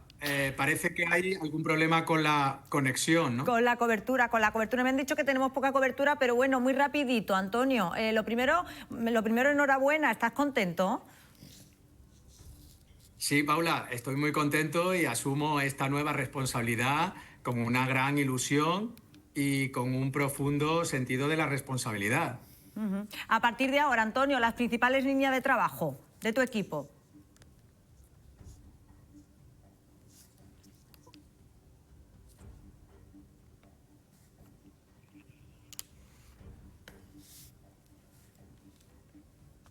Paula, no sé si me estás oyendo, pero las grandes líneas de mi gestión van a ser fundamentalmente Vaya, pues parece que no vamos a poder. Bueno, pues no se preocupen, nosotros lo queríamos tener aquí, bueno, lo hemos incorporado como tertuliano, ya se lo voy a adelantar, vendrá el jueves como tertuliano, pero es verdad que lo queríamos tener hoy, sobre todo porque nos contara, ahora que se ha hecho cargo de UGT, pues las principales líneas. Y yo sí que quería abordar aquí en la mesa e incorporar a Joaquín y a Pepe preguntándoles qué papel juegan los sindicatos en esto de la política también, porque siempre han tenido un papel significativo en este caso. Bueno, yo creo que a veces mucho, a veces poco. Recuerdo que en su día UGT y comisiones pues le hicieron 2 huelgas generales a Felipe González, a pesar de que eran sindicatos muy políticos, a pesar de que concretamente UGT estaba muy alineado, incluso existía la doble militancia, además, pero hay que decir que Nicolás Redondo, cuando un asunto social pues, en fin, le molestaba y tal, y hacía responsable al gobierno, le planteaba sin problemas una huelga. ¿Y a día de hoy están a la altura de las circunstancias? ¿Los sindicatos os parece que están a la altura de las circunstancias y de lo que necesita la sociedad? Yo espera? vuelvo otra vez a lo que decíamos antes. Yo creo que se han descafeinado mucho. Es decir, que yo le he tenido un gran respeto a los sindicatos en mis años jóvenes, desde que estudiaba arquitectura en Madrid con los sindicatos de estudiantes, hasta vivía aquellos movimientos sindicalistas de Nicolás y de toda aquella gente que le tenía un respeto enorme porque eran discursos absolutamente entendibles. Hoy empiezo a no entenderlos, y yo creo que el no entenderlos no es tanto porque yo no entienda, sino porque ellos lo explican muy mal. Entonces, evidentemente entramos en el mismo tema que estábamos hablando anteriormente. Es que todo al final está relacionado. Sí, porque es que cuando es como una cadena, cuando se rompe un eslabón empiezan todos a rozar. Y yo creo como decía Ángel antes, yo creo que Dios quiera que estemos en el inicio de un advenimiento, en el sentido que si superamos un poco esta situación de cambio de ciclo, no de crisis, cambio de ciclo, es posible que volvamos a recuperar las buenas dignidades de lo que veíamos en aquellos años de la democracia. Y evidentemente no puedo hablar de otra manera por mi edad y porque pertenezco a esa generación, el enorme respeto que le teníamos a los sindicatos. Hoy me resulta difícil entenderlos. Bueno, pues Joaquín, Pepe, muchísimas gracias por haberme acompañado esta mañana. Muchísimas gracias. Nosotros vamos a seguir contándoles otras historias y otros asuntos, pero saben que siempre antes de continuar nos gusta acercarnos a la redacción de informativos. Saludamos a nuestra compañera María José Vidal para que nos cuente justamente los asuntos en los que están trabajando. Buenas tardes, María José. ¿Qué tal, Paula? Muy buenas tardes. Pues pendientes de vosotros y pendientes de otras historias que también van a ser, o que son noticia en esta mañana de lunes. El alcalde Francisco de la Torre acaba de comparecer, ha estado presentando una nueva sala de estudio y ha sido en esa rueda de prensa donde le hemos preguntado los periodistas por el edificio futuro que se construirá en los solares de los antiguos cines Astoria y Victoria. Ya saben que Fundación Unicaja está detrás de este proyecto. Ha dicho el alcalde que el objetivo del ayuntamiento es que se pueda ceder el terreno a Fundación Unicaja antes de que termine el año. Este es el primer paso para que después se pueda solicitar la licencia de obras y comience a construirse el que será un centro cultural y de ocio en el centro de la ciudad gestionado por Fundación Unicaja. Ha dicho el alcalde que tendría una concesión de unos 200.000 euros al año, 75 años de concesión, un canon de 200.000 y una concesión de 75 años. Francisco de la Torre dice que el objetivo del ayuntamiento es que esto no sea excluyente del resto de acciones culturales en los que participa Fundación Unicaja, que van a firmar de forma paralela un convenio para que todos estos otros proyectos se puedan mantener a la vez que este edificio sale adelante. Es una de las noticias del día. La otra la comentabais en el programa, el barómetro de Centra. Ya habéis contado qué pasaría en relación a los resultados en casos de que se celebraran ahora mismo elecciones. Pues vamos a ir un poquito más allá.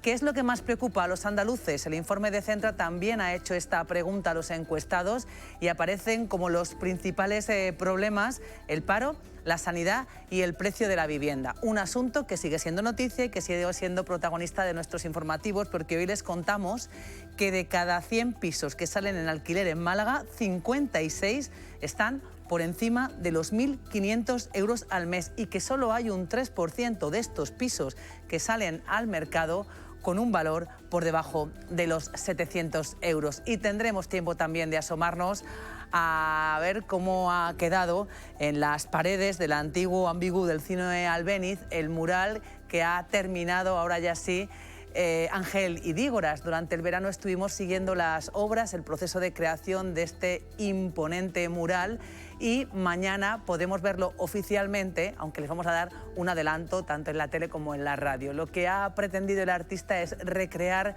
escenas de las películas más influyentes del cine español.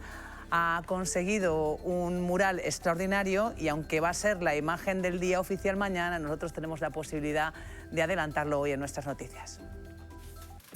Pues todos esos asuntos, muchísimas gracias María José Vidal, nos lo van a contar nuestros compañeros de informativo, ya lo saben, a las 2 y a las 6 de la tarde en la tele y a partir de las 2 de la tarde en el 97.4 de FM, nuestros compañeros de la radio con María José Vidal al frente. Nosotros nos vamos un minuto a Publi, pero seguimos.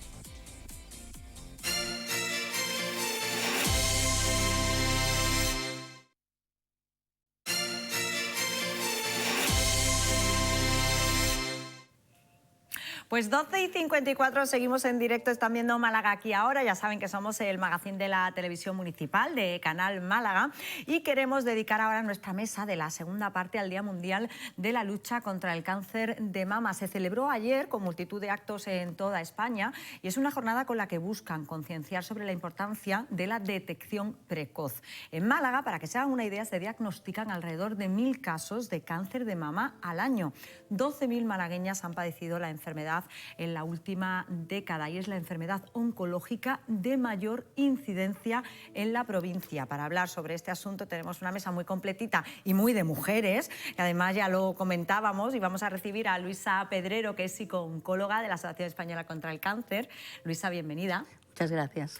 Tenemos también a Elena Ibarra, ella es técnica de prevención de la Asociación Española contra el Cáncer. Bienvenida, Elena. Gracias. Y tenemos también a Sara González, que es paciente de cáncer de mama. Sara, bienvenida. Gracias. A ver, si os parece, vamos a empezar para conocer un poquito el trabajo que se hace en la Asociación Española contra el Cáncer. Y a Luisa me gustaría preguntarle en qué consiste su trabajo dentro de la Asociación Española contra el Cáncer. Vale, mira, nosotros tenemos una unidad de psicooncología, somos 14 psicooncólogos. Nosotros atendemos al paciente cuando llega a nuestras sedes, también estamos en los hospitales y los atendemos desde antes del diagnóstico, durante y después. ¿Vale? Nosotros atendemos pues todo este aspecto, toda esta parte invisible, ¿no? La parte que no podemos tocar, que es el mundo emocional del paciente. Nosotros, exactamente, nosotros empoderamos al paciente, ¿no? A que saque adelante esos recursos, ese estilo de afrontamiento más adaptativo que tenga para poder afrontar esto y sobre todo a modo de prevenir una depresión, a modo de prevenir pues cualquier trastorno del estado de ánimo que le impida y le vaya a perjudicar en este camino, ¿no? Porque Sara, cuando te dicen que tienes cáncer de mama, psicológicamente, ¿cómo es? Es duro porque se te para la vida absolutamente en seco y lo primero que tienes es mucha incertidumbre, sobre todo el proceso que vas a transitar. Una vez ya después lo transitas... Ya vamos poquito a poco, ¿no? Pero en ese primer momento... Sí, es toda incertidumbre, porque una viene de la vorágine laboral, personal, social, que tú crees que es muy grande. De esta vida que parece que no tenemos tiempo para nada, ¿no? Y que vamos ahí a una velocidad de crucero y de repente la vida te dice, espérate. Pues no, pues ahora tengo algo más grande preparado para ti. Y nada, tienes que ponerlo todo en pausa y coger otro camino al que tenías previsto. Ahora te preguntaré por los recursos que has usado dentro de lo que es la Asociación Española contra el Cáncer, pero tenemos también a Elena. Hablaba yo de la prevención y de la importancia de concienciar y de que nos concienciemos todos de que tenemos muchas herramientas y hay que usarlas para esta detección precoz. Totalmente. Hay un 30% de los diagnósticos en cáncer que podríamos llegar a prevenir con unos hábitos de vida adecuados y con una participación en los programas de cribado, y es nuestro deber como entidad hacer que la gente los sepa, los conozca, los interiorice y haga uso de ellos en las medidas de sus posibilidades para evitar tener cáncer en el futuro. Porque los conocemos. Hace mucho hincapié en que conozcamos todos esos recursos, conocemos Bueno, muchas veces los conocemos, pero no los tenemos tan integrados. Por ejemplo, en el tema de los hábitos de vida saludable, pues todos y todas sabemos que deberíamos comer bien, hacer ejercicio físico, si puede ser no consumir sustancias tóxicas como sobre todo el tabaco y sus derivados o el alcohol. Son cosas que todos ya tenemos un poco como en la cabeza, pero muchas veces no somos conscientes del papel tan importante que tienen realmente en esa posibilidad que existe de cuidar nuestra salud y de hacerla más consciente en el día a día para evitarnos problemas a futuro. Y luego, por supuesto, el tema de los programas de cribado. Claro que conocemos que hay programas de cribado, pero es verdad que el índice de participación en estos programas todavía no es todo lo satisfactorio que nos gustaría. Al final, la detección temprana salva muchísimas vidas, nos permite detectar cuando todavía es algo bastante trabajable, bastante asumible. Si lo dejamos pasar es cuando se complica, pero muchas veces esa participación en los programas no está tan calada dentro de las personas. Y es importante que sepamos que es un recurso que existe y que nos ayuda. Y que hay que aprovecharlo, que si nos llaman para hacernos la prueba, que por supuesto hay que ir, ¿no? Que no hay nada más importante que eso. Que hay que posponer otras cosas, pero son las típicas pruebas que nos invitan a participar y por lo que sea, pues tengo muchas cosas que hacer, tengo mucho lío, que si el trabajo, que si la casa, que si la familia, que si mis amigos, que si otra serie de deberes, y dejamos pasar citas que son muy importantes. Y esta, pues es una de ellas. Luisa, a nivel psicológico, me decías, todo aquello que no se ve, que no es lo que vemos, pero que está ahí, ¿no? Y que, como decía Sara, cuando te dicen eso, cuando tú estás metido en tu vorágine del día a día, pero de repente llega la vida para decirte, oye, para, a partir de ahí, ¿cómo ayuda la Asociación Española contra el Cáncer a las pacientes a hacer frente a eso? Lo primero es sostenerles, ¿no? Porque llega el momento, ese impacto emocional, nosotros lo llamamos ese primer impacto en el cual precisamente la vida se detiene, ¿no? Tus prioridades cambian, lo que te preocupaba ayer ya no es lo que te preocupa hoy. De repente además tienes que parar toda tu vida. Si tenías la boda de tu hijo dentro de 2 meses, igual no sabemos si vas a estar con el tratamiento, o si tenías ese viaje que te llevabas años ahorrando igual y no puedes hacerlo por ahora. Entonces es como tu vida se detiene y esto a nivel psicológico nos rompe. Nos rompe, ¿por qué? Porque tenemos esa falsa sensación de seguridad de que todo lo que yo planeo se puede llevar a cabo.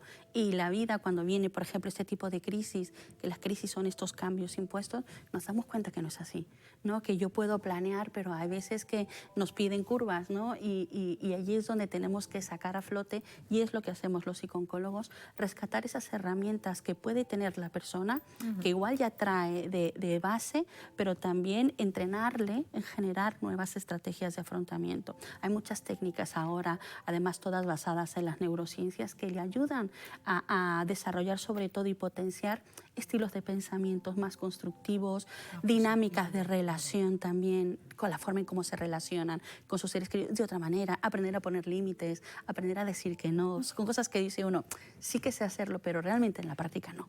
Entonces, todo esto, las análisis de comunicación con tu médico, con tu familia, entonces es toda una gama, ¿no? Lo que incluye el abordaje psicooncológico, pero que además reporta beneficios fisiológicos y psicológicos, no solamente al paciente, a la familia. Y también, por ende, al equipo médico, ya que ese paciente que está aprendiendo a gestionar su estrés, que está aprendiendo a realizar preguntas, ¿no? Que luego muchas veces van nerviosos a las consultas, el médico dice, oye, pues mira, me trajo su folio con sus preguntas, venía como respirando, venía... Claro, entonces es como que ese engranaje se vuelca en positivo, ¿no? Todo se nos facilita. ¿Por cómo? Pues intentar y sobre todo preocuparnos por gestionar la parte emocional. Qué importante, ¿eh? la parte emocional. Sara, cuéntanos un poquito más de tu caso, de ti, venga. Bueno, a mí me diagnosticaron en noviembre gracias a una mamografía totalmente rutinaria que pienso ¿Dentro del cribado de cáncer de mama, sí, que te llamaron? Sí, y creo que me ha salvado la vida. Bueno, sí, absolutamente agradecida porque me ha salvado la vida. Y ahí pues detectamos un tumor que por su tipología es agresivo, pero en un estadio muy temprano. Y ahí empezamos el proceso. Bueno, tienes una incertidumbre, los primeros días son de mucha incertidumbre hasta que te dicen exactamente el tipo de tumor, hasta que tienes la anatomía patológica. Ahora le pones nombre y apellido. Sí, exacto, decir, ¿no? exacto. Ya le pones nombre y apellido y ya sabes. Eso yo recuerdo como la fase un poquito más compleja. Más difícil, ¿no? Sí. Pero yo también ahí recuerdo mucho que yo le decía pues, a mi equipo de trabajo, a todo mi entorno familiar, social, bueno, es que yo hasta que no me den un diagnóstico dramático, no voy a estar en drama. Yo sigo funcional, sigo haciendo mis viajes, mi trabajo, mis cosas, y ya cuando tenga el nombre y apellido, pues ya ahí en ese momento actuaré. Hasta entonces no. Y bueno, ya cuando lo tuve, pues me explicaron que tenía que hacer quimio, radio, inmunoterapia, cirugía, etcétera, todo el pack completo. Pero bueno, también me explicaron que gracias a la enorme investigación de años anteriores y a todos los avances que se han llevado a cabo, pues el cáncer de mama en un alto porcentaje tiene un pronóstico excelente. Así que transité todo el proceso ya con mucha confianza, con mucha esperanza y con mucha determinación que iba a salir bien. Y yo, por mi parte, bueno, siempre digo que me han curado los médicos y los sanitarios, porque todos ponen de su parte. Oncología a mí me pareció un sitio maravilloso donde se respira amor, cuidado, respeto, comprensión, empatía. Y yo pues decidí sentirme muy corresponsable, poniendo también de mi parte. Pues voy a comer súper sano, voy a hacer mucho deporte, voy a irme mucho a la naturaleza, que a mí personalmente me reconecta mucho, y voy a hacer todo aquello que pueda hacer desde mi pequeño aporte para bueno, ponerle el camino lo más fácil aquí a estas eminencias, que son las que tengo la suerte en España y en el siglo XXI en el que estamos, en el primer mundo, de que me vayan a curar. Fíjate que titular, ¿eh? A mí la prevención me ha salvado la vida, sí, ¿eh? Fíjate. Sí, porque con 44 años además, bueno... Y bueno, tuve mucha suerte también. O sea que yo también he vivido todo el proceso sintiéndome una absoluta privilegiada, porque dices, bueno, si me hubiera hecho la mamografía a lo mejor un año antes no sale, si me la hubiera hecho un año después tal. Pero como decía antes Luisa, hay que estar en el ahora y en lo que te ha pasado, como te ha pasado, y agarrarte a lo positivo. Psicológicamente, ¿qué es lo peor, Sara? ¿Qué es lo peor y qué es lo mejor? Bueno, voy a empezar por lo mejor. Venga. Pues mira, a mí este año me ha permitido parar también para lo bueno. Es decir, yo llevaba pues de una vida muy ajetreada, de un puesto de mucha responsabilidad, viajando, trabajando muchos años sin parar. Y yo esto de poder parar para hacer o no hacer lo que a una le apetezca, pues eso te puedo decir que en general es lo mejor. El reconectar con los tuyos, con tus amigos, con tu familia, tiempo de calidad, el restablecer las prioridades, todo esto que de alguna manera sabes, pero que algunas, hasta que no es por las malas, no tomamos verdadera conciencia. Eso es lo mejor. Lo peor, pues lo peor es la incertidumbre, no para ti, que yo la mía la gestionaba, sino la de mi entorno, que yo sufría mucho por el sufrimiento de los demás, porque yo sabía que estaba bien, yo sabía que descansaba, que comía, que me iba al monte, que era, entre comillas, feliz haciendo mi día a día, pero claro, el resto como que no se terminaban de creer. Y además de esa incertidumbre, de ese querer cuidar a los demás, el tener que desconectarte de muchos proyectos. Yo estaba en ese momento inmersa en varios proyectos laborales que me apasionaban y que piensas que ya te bajas del barco y no. Y después te das cuenta que te vas reconectando y bueno, yo además durante este proceso de quimio y tal he estado muy activa, he hecho muchas cosas y me he desconectado de algunas, pero me he conectado con otras. Oye, qué ejemplo, Sara, ¿eh? Muy bonito el testimonio, muy bonito, Sara.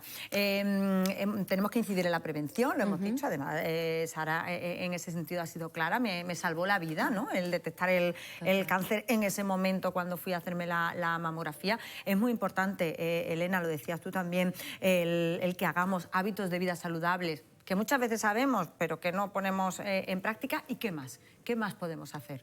¿Qué más es importante destacar? En primer lugar, que seamos muy conscientes de que la salud no es un problema o una cuestión solamente individual, sino que es colectiva y que, por tanto, tenemos que aprender a transformar todos nuestros entornos en entornos más saludables. Por eso nosotros abogamos por los espacios sin humo, por eso nosotros también proponemos lugares y espacios en los que la gente pueda practicar ejercicio físico, por eso intentamos facilitar pautas de alimentación saludable para que todo el mundo en esa vorágine del día a día en la que estamos metidos y en la que cuesta muchas veces tanto planificarte para comer bien, donde a veces la opción más saludable no es ni la más económica, ni la más fácil, ni la que menos tiempo te lleva, pues intentar facilitar esos procesos para la población y crear alianzas y conciencia en la gente de que esto es un problema colectivo, tenemos un problema de salud actualmente en relación al cáncer porque nuestros hábitos de vida no ayudan a quitarnos la papeleta de que toque, sino todo lo contrario, favorecen que eso pueda llegar a ocurrir. Y por eso tenemos que despertar esa conciencia social de actuar todos y todos en lo colectivo, en lo que podamos hacer, y luego, por supuesto, como decía Sara, en lo individual, en esas pequeñas cositas que cada uno puede hacer. Pues oye, en lugar de subir en el ascensor, coge la escalera. Nosotras teníamos que haber cogido la escalera para subir, que hemos sido un poco flojas. Hemos cogido el ascensor. Pero ahora para bajar, aunque sea menos, la escalera. Son pequeñas cositas que debemos integrar en nuestro día a día, pero sobre todo para tomar conciencia de lo importante que son. No es vete al gimnasio 3 horas cada día, no estamos hablando de eso. Estamos hablando de que tengamos una vida más sana, más cercana a aquello que nuestra salud necesita. Y necesita que nos cuidemos, que comamos bien, que hagamos ejercicio y, por supuesto, que participemos en estos programas. Es fundamental. Para darlo a conocer. Como Yo creo que dice cuanto más Sara, se cuente, mejor. Totalmente. Como dice Sara, a ella le ha salvado la vida y a ella, como a tantas otras mujeres, la detección precoz salva la vida de las personas. ¿Vas a tener que tener un proceso duro? Sí, igualmente, claro que sí. Pero las posibilidades de superar ese proceso y con una calidad de vida son mucho más altas. Son muchísimo más altas si te has detectado de manera temprana y si has acompañado durante toda tu vida o la mayor parte de hábitos saludables, ¿no? Que hoy están un poquito más olvidadillos. Sí, y es curioso, ¿eh? Porque parece que somos conscientes mucho más de los efectos positivos que tiene o de los efectos negativos que puede tener no llevar a cabo, ¿no? esos hábitos de vida saludables y, sin embargo, tenemos esa paradoja. Hablábamos de la actuación psicológica, de la ayuda psicológica en un primer momento, pero esa ayuda psicológica por parte de la Asociación Española contra el Cáncer se mantiene durante toda la enfermedad y también después, ¿no? Sí, después, porque luego muchas veces, ¿no? Y esto lo hemos hablado en muchos foros, ¿no? La familia le dice al paciente, ya has terminado la quimio, ya terminó la cirugía, si estás estupenda, venga, ya está, a recuperarte al trabajo. Y luego las pacientes nos dicen, pero es que yo no soy la misma, pero es que, vale, sí, mi cuerpo ya se está recuperando, pero por dentro todavía no sé quién soy, ¿no? Porque además a mí me gusta decirles a las chicas, ¿no? Que hay un cambio, no es que seas ni mejor ni peor, eres diferente ahora, tienes ahora otras prioridades. Hay muchas mujeres que descubren que no estaban en el trabajo que querían, igual que descubren que no tenían a la pareja que querían o que estaban en una situación o en unas relaciones que no aportaban, que no sumaban. Entonces, es una vuelta de página, es otro capítulo. Entonces, por eso les acompañamos, ¿no? Que muchas veces el sistema, ¿no? Oye, ya terminó la enfermedad, empiezas con tus revisiones, ¡hala! No, pues nosotros les acogemos y les acompañamos en volver a reestructurar, a poner esas piezas del puzzle a todas esas chicas cuando se termina la parte médica. Sara, ¿cómo estás ahora? Yo te veo fantástica. Muchas gracias. Estás radiante.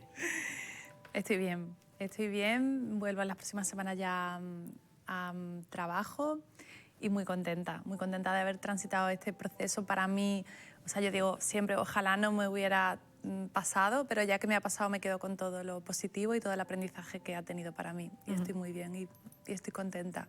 Sí, no tengo, antes lo comentábamos, yo no tengo especialmente, en mi caso muy particular, no tengo grandes miedos a recidivas. Creo que la vida es incertidumbre y que incertidumbre tenemos todos ante todos, ya con nosotros y con las personas que queremos. Y a vivir muy en el aquí, en el ahora, a disfrutar. Y que siempre me ha parecido, yo siempre he sido una persona muy optimista, con una mirada muy apreciativa sobre la vida, pero ahora especialmente es que la vida me parece un regalo y creo que hay que vivirla con mucha fuerza, con gratitud y con propósito y sentido. Pues con ese mensaje me quedo, Sara. Mil gracias, Sara, Luisa, Elena, por haberme acompañado. Mil gracias a las tres. Yo quería poner también como punto y final a la mesa, todavía nos queda el final de despedida, pero bueno, pero quería poner el total de ASAMMA, de la Asociación de Mujeres de Málaga, que han sufrido cáncer de mama, que el viernes realizaban, como les decía, una lectura de un manifiesto. Vamos a escucharla. Año tras año nos reunimos para homenajearlas y recordarles que trabajamos para que ninguna persona tenga que enfrentarse sola a esta enfermedad, pero también para insistir en que la prevención es crucial para reducir la incidencia, que la investigación es vital, que es necesario atender todas las secuelas físicas, psíquicas, sociales, laborales, con el fin de lograr la mejor calidad de vida posible. Bueno, pues una declaración que nos sirve para ir a la agenda, que ya saben que les recordamos algunas de las actividades que tienen lugar en la ciudad.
Pues agenda cultural que nos lleva al final del programa. Hoy nos despedimos con Mary Granados, que actuará el jueves en la Sala Trinchera. Con ella les decimos hasta mañana, cuando volvemos a partir de las 11:30 de la mañana.